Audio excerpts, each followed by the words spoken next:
Most volunteers for public service limit themselves to one or two areas. But Grace Wellman's public service has included everything from civil defense to public speaking to gardening, and everything from Red Cross organizing to political lobbying to conservation, especially conservation. For these reasons, the Marin Women's Hall of Fame has named Grace Wellman as its 1989 Public Service Honoree. I'm Sandra Foster. I'm here with Grace in her living room, and I'm going to be talking with her about her life, her public service, and about what has shaped her into the effective public achiever that she is. Hello, Grace. Hi, dear. And congratulations on your award. Thank you very much. I know that you were born in Marin, and you spent most of your life serving Marin. And I wonder, what has most inspired you to do all this community service? Well, I really think I fell into it. Because I was born in Mill Valley in 1904, and my mother and her Victorian friends, in 1902, they started the Outdoor Art Club. And the title of the club spells it out. They were interested in outdoor art, and of course, Mill Valley is so beautiful. Yes. And at that time, thank goodness, there was still a chance to do good planning for the county because it was very small. So then Ted and I were married in 1925, and my ambition had been, for better, for worse, to fill the county with Wellman children. When I found out that couldn't happen, and my friends were all doing the job that I wanted to do, those snide characters would say to me, something would have to be organized. And they'd say, well, you do it, you have anything else to do. So I sort of dropped into it, or got pushed into it, and I had a system that worked out beautifully. I'd invite 3 or 4 very bright women to come up, give them the problem, we'd discuss it, they'd figure out all the things that had to be done, I'd feed them lunch, and they'd go get their children at 1 o'clock, and I'd carry on. But I had a lot of lunch parties because there were so many skills that I didn't have, but I liked people, and I had to accept the fact, because I felt strongly about it, that someone had to be interested in the community. And I was sold on the idea, of course, that a democratic government means just that I am the government, so are you. And if it fails, we fail. Do you remember the very first public service project that you worked on? Well, it was grammar school because I had such a loud voice. And it was the First World War, and I was sent out with some adults to sell war bonds. And some child, I guess it was appealing to have a child along, but as one of my brothers said to me, well, they can hear you, sis. Well, they could. If you're the 10th in a family of 11, if you have a weak voice, you're stuck. So you have to be able to speak so that you can be heard. So I think that's where I started, me going out to make talks about things. I wonder which project you received the most criticism for? Well, it seemed to me that every time we went out to try and get good planning, the idea being just the developers should come out with this idea, which was reasonable for them, just give me the okay to do this. So much. Then, you know, just so much. Then our county council would laugh and he'd say, Gracie, if they get permission to do it, then you can't defend it in court against someone else. Mm-hmm. So then we'd go up. One day I phoned Carolyn Livermore, who was president of the Conservation League at that point, and I was trying to help her. And I said, Carolyn, look, I've just found out something. The plans for that, whatever that development was, have been in the mill up there at the planning staff for months. They're all ready to go, and they're counting on the Conservation League folding up while you're up at the ranch in the summer. So I said, why don't I get mine? If it's all right with you, we'll maintain a skeleton crew on the board. It would be enough so that we could do things. And we'll go up there and scare the hair off the developers. So I phoned my nodders and frowners, and when they came in, the board of supervisors that day, they faced this whole group, and they were uncovered. They couldn't work in the dark anymore. So we never closed up in the summer from then on. because it was a wonderful system. What action maybe caused the most controversy or the most waves? There were so many of them. So many that did. One reason why I realized, of course, that you had to get into the political arena was that all these decisions were being made at the county level for the most part, or Sacramento. And so what we had to do was to be darn sure we had good supervisors. And we had to overturn some systems that were working when I started to do things. Our supervisor, we didn't have any road department or any other kinds of departments. You went through your supervisor. Well, I used to call our supervisor the hole filler, because if it was close to an election and you wanted a hole filled in the road, you just phoned and you get it filled, because then you were supposedly you had sort of said that you would back him up, you see. So we finally got good government, but it took a long time. This is where the kids fall down too often.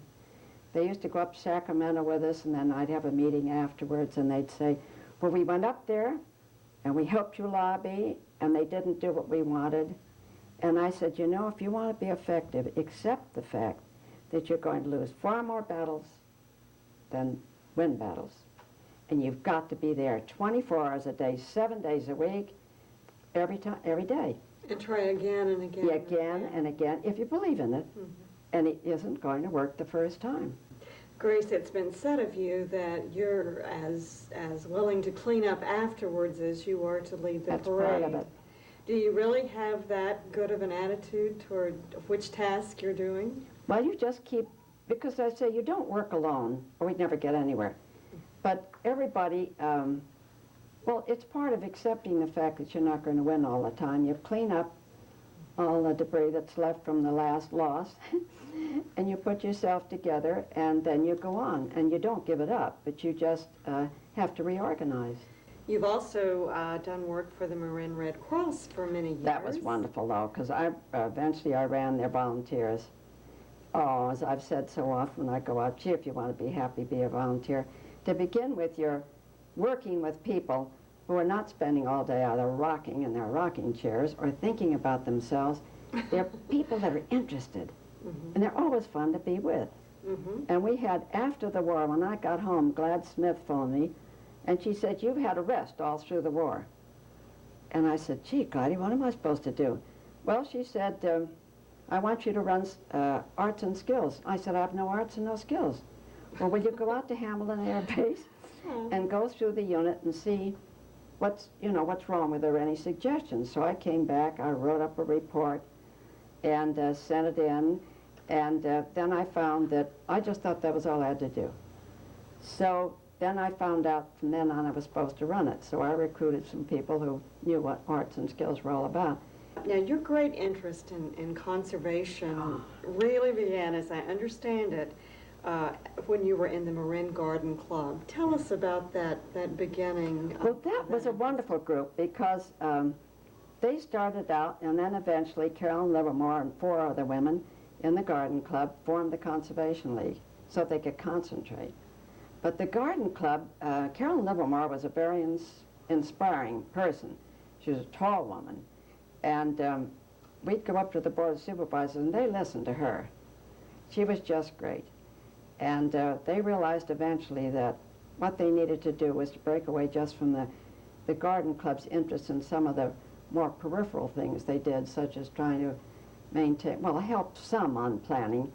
And then they formed the Conservation League so they could concentrate on getting open space, helping to get open space districts here so that there'd be money to all those beautiful hills out there. It's one reason I was willing to do this. I knew if I could look out at those hills, I could stand anything, because they're beautiful and they're all saved.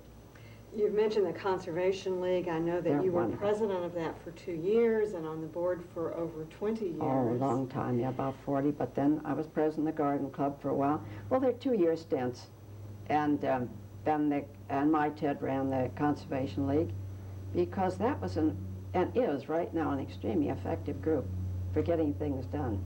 And I want to talk about some of the specific projects that you and the Conservation League worked on, because they mostly involved a lot of landmarks that all of us know and love here in Marin. Tell us about, briefly of course, tell us about the saving of the Bolinas Lagoon. Well, that got, you know, really, well, I was glad we lived through it, not just read about it. I'd have been scared all the way through it. Because we had a senator named McCarthy. Yes. And somehow or other it slipped by, and then somebody phoned, which used to be usually the way I'd hear somebody quietly phone early in the morning and say, "Did you know?" And what they had formed was a harbor district. And then the harbor district was to make plans for the Bolinas Lagoon. Well, happy thought. The Bolinas Lagoon, they were going to dig up the mud off what became the Audubon Canyon Ranch, and they were going to pile it on Kent Island. So I went to look in the dictionary, what makes an island an island? Well, if at high tide there's any part of the soil visible, it's an island. So they were going to pile all of this stuff, which would have destroyed, of course, the birds' feeding table at Audubon Canyon Ranch, because they fish and feed in the mud. So, and they were going to have a hotel and a helipad, a pad for helicopters. They were going to have an office for the harbor district. It was really a lovely thought. So then we had to go to work to find out what we could do to scuttle them. And so there was a woman named Frances Stewart, little, short, tiny woman from the South. And she lived over there, and at that time they were getting what they called the hippies, a lot of young kids that wanted to live the lifestyle they felt it fitted them out there. And they went to work when Frances agreed, yes, that she would run. So she ran for the harbor district, and much to the horror of some of the old-timers, she was elected. So then I got a call one day, and she said, "Did you know?" And it seems that the harbor district had managed to hold a meeting after the election, but they didn't notify her they were holding one.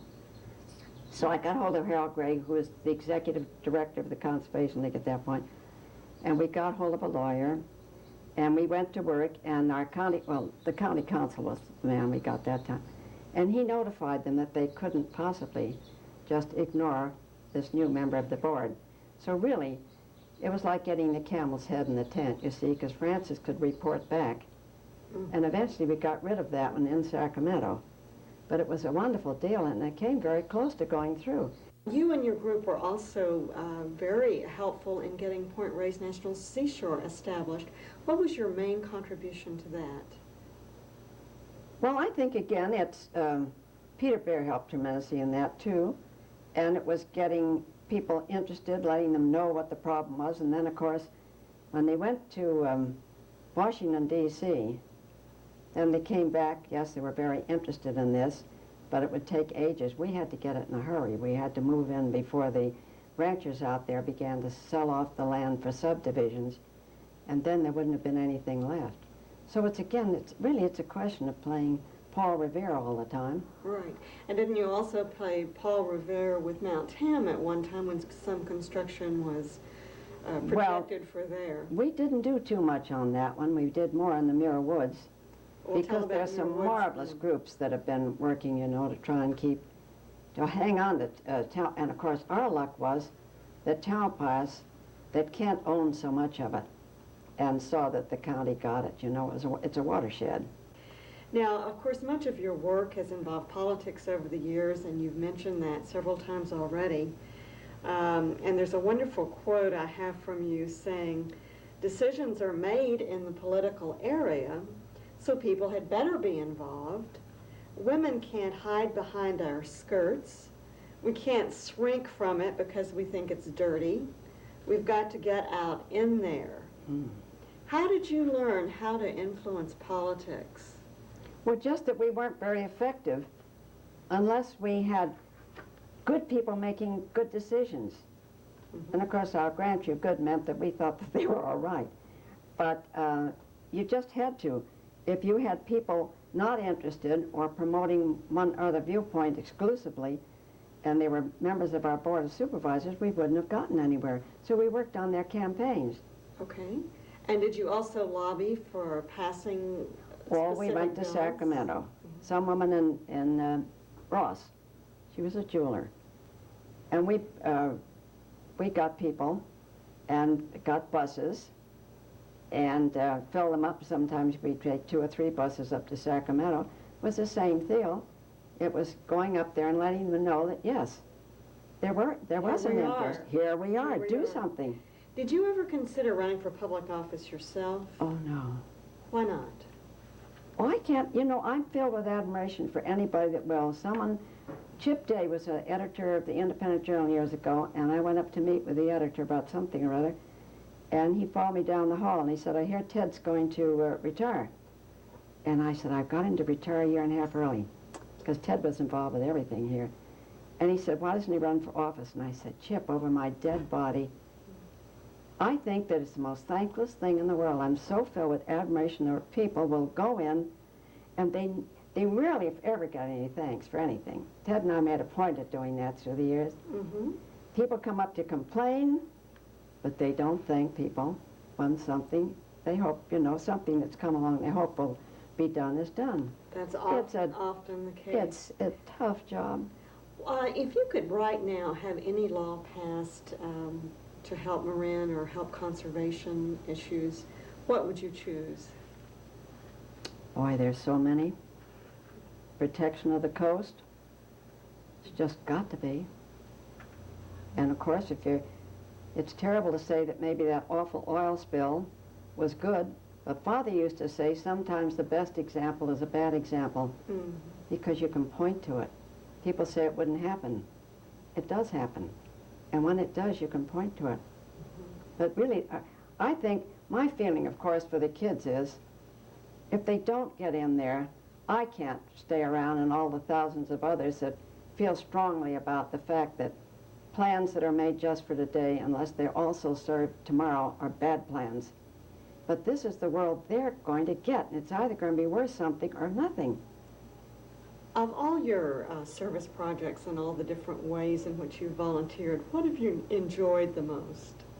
I really enjoyed all of them. All of them. Because you're so involved with people, and they were always interesting and interested in doing things. Okay, and what has been the greatest inner reward to you from this work?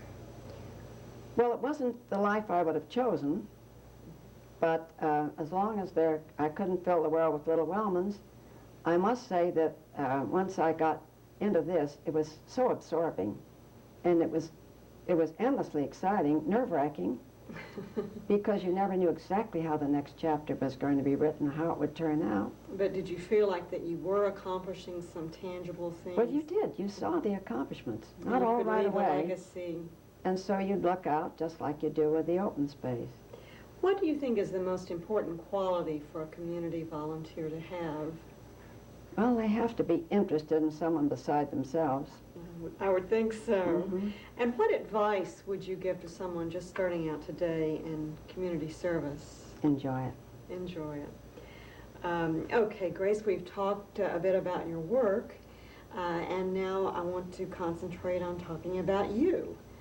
I know that you were born in Mill Valley in 1904, and that your father owned a metalworks, and your mother was a homemaker, and that you were the 10th of 11 children.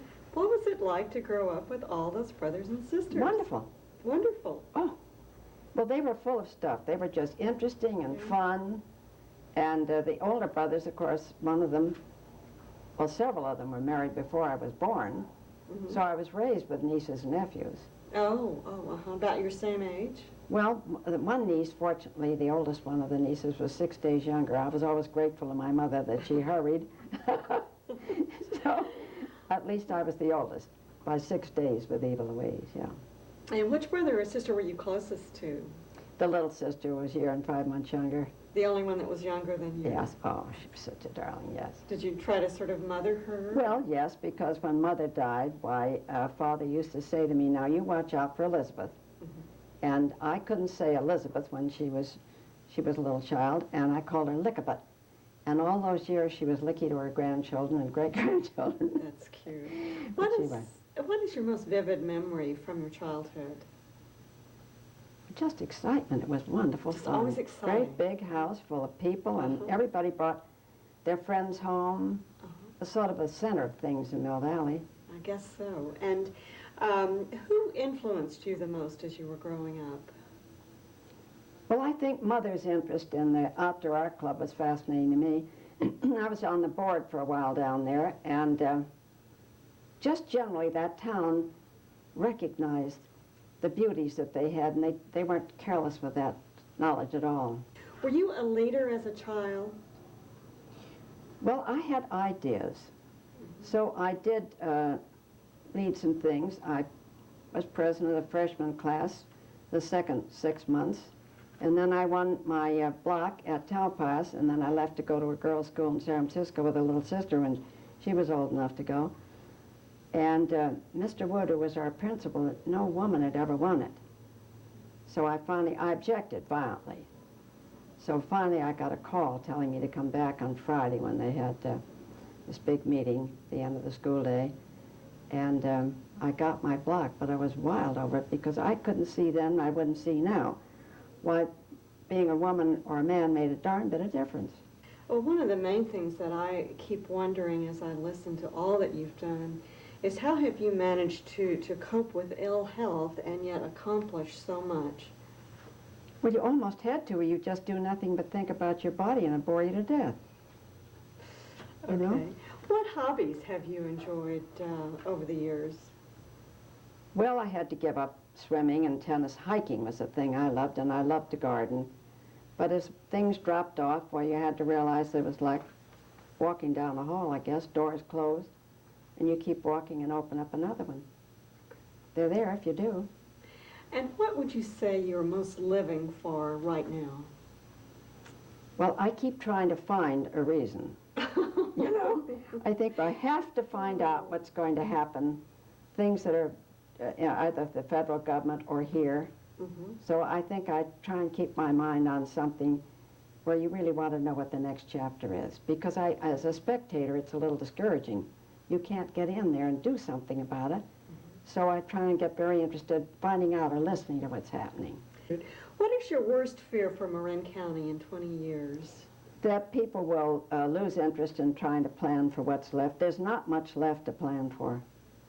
And what is left is just tremendously important. They've got to be good plans. Okay. And is there any spiritual or philosophical principle that you have sort of lived your life by? Well, I think the thing I would try and do is to try and find out what the other fellow thinks. You know, what his problem is. Because it's so easy to make a judgment that you'd say, well, that's a darn fool thing to do, and then you go and call on him or her. And I've done that regularly, some group that I thought was off base, and then I find out that they have their ideas too. How would you most like to be remembered? Goodness, I hope it didn't bore anybody to death. Oh, well, I doubt that, because you seem to have such a sharp sense of humor. Well, my father was Irish, and I've always credited the Irish side with having fun, but then I met some dour Irish, too, who never enjoyed anything but their misery, but that wasn't true in our family. And Ted was from Australia, was that? Well, he just happened to be. His father went down there to open up the Deering tractor business, and he met his wife down there, and Cecilia had been born and brought up in Australia. And when Ted was a year old, then they went around the horn and came back here. And he used to go back there with his mother, and he had school back there several times when he went back so his mother could visit the relatives, because those were the old days, sales and all kinds of stuff, and it took a while. It was a big trip to get out there. It is. Grace, we've covered a lot of things, a lot of territory, but I wonder if there's something you might like to add that we have not covered or you would like to say more about. I just keep hoping against hope that these people here that have come in will recognize that all these beautiful things in those hills they've paid for every time they bought a lot, I mean, all the beauty that's still here, that they have got to stay guarding it. Eternal vigilance is the price. Eternal vigilance, the price of freedom, yeah. Thank you, Grace. I have so much enjoyed dear. talking to you, and we appreciate your time and your energy to put this on tape today. So on behalf of the Marin Women's Hall of Fame, thank you, and this will be a permanent film, as you know, and can be used in the schools and the library, and you can inspire all of us for many years. I hope we inspire the kids. Yes. Mm-hmm. Yes. we'll do that. We'll do it. Thank you.